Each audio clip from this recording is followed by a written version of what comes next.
Hola, el día de hoy vamos a revisar un tema más de las ramas del derecho.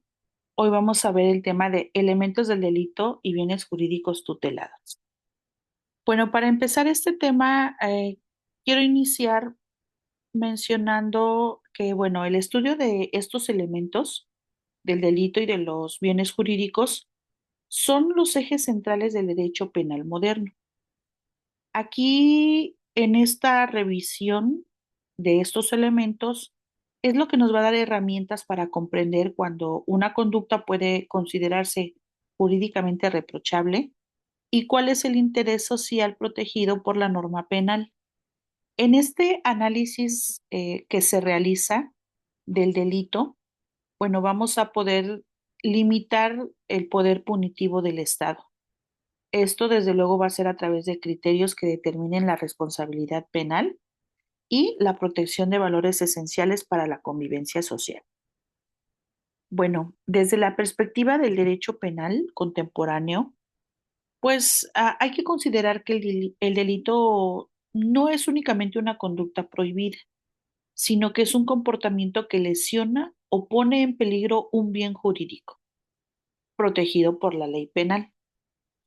Por ejemplo, algo que dicen Klaus Roxin, Eugenio Raúl, Zaffaroni, Fernando Castellanos, que han incursionado en esta parte del delito, del derecho penal.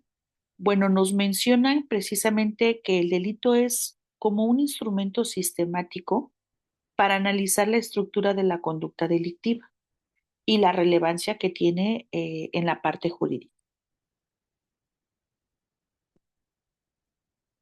Eh, Bueno, antes de empezar a revisar los elementos del delito, me gustaría poder definirles lo que es un delito. Y vamos a entenderlo como esa conducta típica, antijurídica y culpable que se sanciona por una pena. Esto con la intención de que podamos establecer específicamente cuándo se está cometiendo un delito. Digamos que esa acción u omisión que sancionan las leyes penales es lo que vamos a catalogar como delito. Esto desde la perspectiva de Castellanos Tena. Bueno, pero actualmente también la dogmática penal considera que hay que ampliar esta parte de la definición y que es necesario incorporar algunos otros elementos estructurales, como esos elementos que nos permitan determinar cuándo una conducta es jurídicamente relevante. Y bueno, para eso vamos a revisar precisamente los elementos de un delito. Vamos a revisar cuatro. Hay un elemento complementario, lo vamos a ver al final. No lo incluyo aquí, pero sí se los voy a comentar. Cuando estamos hablando de que los cuatro elementos principales, bueno, que se reconocen generalmente, son la conducta, la tipicidad, la antijuridicidad y la culpabilidad. Vamos a revisar uno por uno para que podamos entender en qué consisten y desde luego vamos a revisar estos ejemplos. Por ejemplo, en la conducta, hablando de acción u omisión, bueno, esta va a ser determinada como ese comportamiento del individuo de manera voluntaria, o sea, que sabe qué es lo que está haciendo y que sabe que va a producir un resultado jurídicamente relevante. Puede manifestarse de dos maneras, la acción o la omisión. Cuando hablamos de acción es porque se realiza un acto prohibido por la ley y cuando hablamos de omisión es no realizar una conducta exigida jurídicamente. Eh, un ejemplo de acción es cuando una persona, por ejemplo, como lo menciono aquí en la diapositiva, sustrae un objeto sin consentimiento. Ese es un ejemplo de acción. Y un ejemplo de omisión es cuando un médico, por ejemplo, ¿no? Este, este médico, teniendo el deber jurídico de atender a un paciente, no lo hace y con eso se provoca su muerte. Entonces, aquí por omisión se está cometiendo un delito. Digamos que, bueno, la conducta humana voluntaria, eh, es lo que va a determinar el delito. Si esta no existiera, bueno, pues no existiría el delito. Y entonces el derecho penal pues solo sancionaría comportamientos atribuibles a la voluntad. Luego viene el segundo elemento, que es la tipicidad. Vamos a entender a este elemento como esa adecuación exacta de la conducta al supuesto previsto en la ley penal. Digamos que esta sería la descripción legal del comportamiento prohibido. Si nos basamos en lo que dice Mesger, el tipo penal es esa descripción jurídica de la conducta punible establecida por el legislador. Por ejemplo, en el Código Penal se describe un delito de robo como el apoderamiento de una cosa ajena sin consentimiento y con ánimo de dominio. Si una conducta reúne estos elementos, se considera entonces típica. Y bueno, la importancia de este elemento de tipicidad es que aquí es donde se garantiza el principio de legalidad penal. Hablamos de que, bueno, esto es lo que va a determinar si realmente amerita una sanción y de esa manera evitar sanciones arbitrarias. El tercer elemento es la antijuricidad. Cuando hablamos de este elemento es porque la conducta típica es contraria al derecho en su conjunto, es decir, que no hay una causa justificada que legitime el acto. Dentro de estas causas de justificación más importantes vamos a encontrar la legítima defensa, el estado de necesidad, el cumplimiento del deber y el ejercicio de un derecho. Y el ejemplo que yo les pongo aquí es, por ejemplo, si una persona que lesiona a otra en defensa propia, estamos hablando pues de que no se comete un delito porque su conducta, aunque es típica, está justificada, precisamente porque a una acción él tuvo una reacción y de esta manera pues está justificando. Pero estas causas, que son de las más importantes, estas cuatro, bueno, son algunas no las enlisté, pero básicamente sería eso, ¿no? Cuando eh, digamos que sí es una parte de conducta delictiva, pero no, aunque es típica, está justificada. Digamos que la antijuricidad implica una lesión injustificada a un bien jurídico protegido. Y esto le da paso al cuarto elemento, que es la culpabilidad. La culpabilidad va a ser ese reproche personal que se hace al autor por haber realizado una conducta antijurídica, pudiendo haber actuado de manera contraria. Por ejemplo, aquí hablamos de imputabilidad, de conocimiento de la ilicitud, de la exigibilidad de conducta distinta. Y el ejemplo es el siguiente. Si una persona con trastorno mental grave que no comprende sus actos puede ser imputable y por tanto no culpable. Perdón, sería inimputable. Y por lo tanto esto pues lo exime de la culpa, porque tiene esa condición de alteración mental. Y bueno, aquí la culpabilidad limita la responsabilidad penal al exigir pues esa responsabilidad personal y consciente del acto.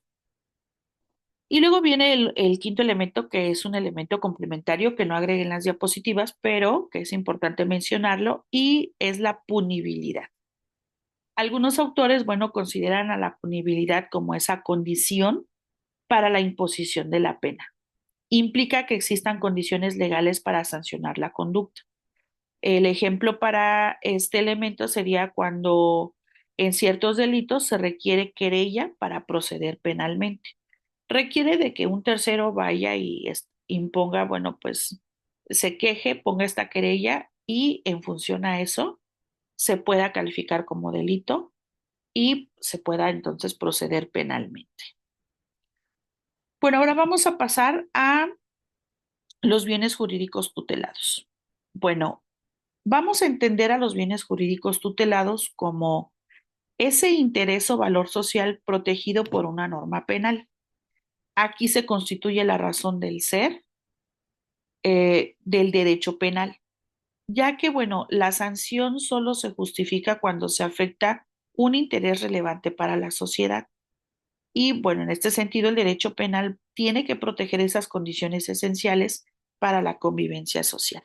Como lo menciono aquí, desde la perspectiva de Klaus Roxin, digamos que ese derecho penal pues va a ser esta protección. Y bueno, precisamente tiene que ser de relevancia social y un ejemplo puede ser la vida, la libertad o el patrimonio. Para esto, bueno, pues también hay una clasificación de los bienes jurídicos. Estas serían los bienes jurídicos individuales, serían los bienes jurídicos colectivos y los bienes jurídicos del Estado. Para ejemplificarlos, bueno, los individuales podrían ser como la vida, la libertad, la integridad física, el honor.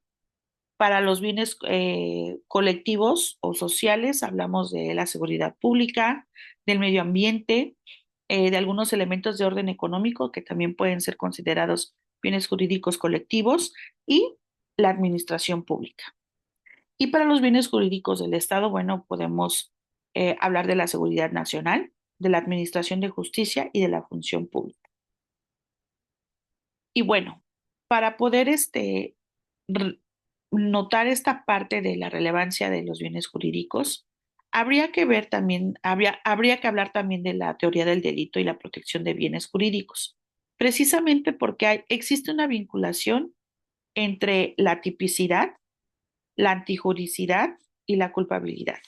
Estamos hablando de que esta vinculación entre la conducta que lesiona un bien jurídico, entre la afectación injustificada y entre la responsabilidad ante un delito, bueno, pues va a ser precisamente lo que el derecho penal debe de intervenir únicamente cuando exista una afectación relevante a uno de los bienes jurídicos.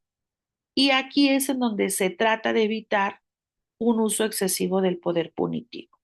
Entonces, no todo conflicto va a resolverse mediante sanciones penales, sino que tiene que estar realmente fundamentada en aquellos valores que se lesionan y bueno, desde luego este sistema penal tiene que exigir esa democracia, esa proporcionalidad entre el daño y el bien jurídico y la pena impuesta. Si no, aquí se estarían violentando pues los derechos y estaría perdiendo legitimidad y se convierte entonces en un instrumento de control excesivo.